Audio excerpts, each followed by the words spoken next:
ব্যক্তির চেয়ে দল বড়, দলের চেয়ে দেশ বড়। আমি ব্যক্তি খালে এমন কিছু না, তো দল একটা বিরাট জিনিস। দলের মান সমস্ত দেশের দায়িত্ব তাদের উপরে। কাজে আমি ব্যক্তি খালে কথা না চিন্তা করে আমরা ব্যক্তি খালের কথা না চিন্তা করে আমরা দলের প্রতি যে শ্রদ্ধাশীল হয়, আমাদের দেশ থেকে বেগম খালেদার প্রতি যদি শ্রদ্ধা জানাতে হয়, যে আমরা যে শহীদ প্রেসিডেন্ট জিয়া রহমানের আদর্শকে বিশ্বাস করে থাকি এবং তারা প্রমাণকে যদি সম্মান করি, আগামী দিনে ওনার মনোনীত প্রার্থী জোনাস সাহেবকে আমাদের মনোনীত করে ইনশাল্লাহ পার্লামেন্টে পাঠাতে হবে। আমরা উপকৃত হব। আমি আশ্বাস দিতে পারি, আমি যে কাজটা করতে পারি না, সাকে হলে ইনশাল্লাহ আরো একটা বেগমান হবে।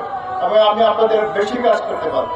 এবং তারেক রহমান সাহেব আমাকে বলেছেন আমার একটা সম্মানিত পোস্টার রাখবেন। কাজে আমি দলের বাইরে গিয়ে কিছু করতে পারবো।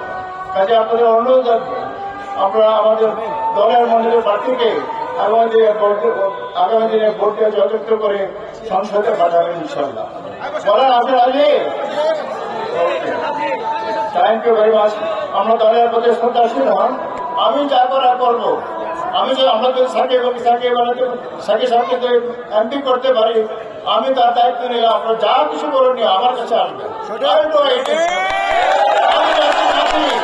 আপনাদের কোন চিন্তা করতে হবে না। I am sure that it is done.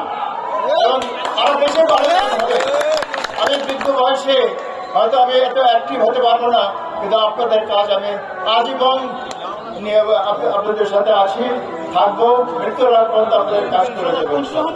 আসুন আমরা দেশটাকে সুন্দর করার জন্য দেশের উজ্জ্বল ভবিষ্যৎ ভবিষ্যৎ একটা হয় এবং দেশে বিএনপি যদি পার্লামেন্টে আসতে পারে, সেজন্য আমাদের সবাইকে দলের পক্ষে হইয়া কাজ করতে হবে।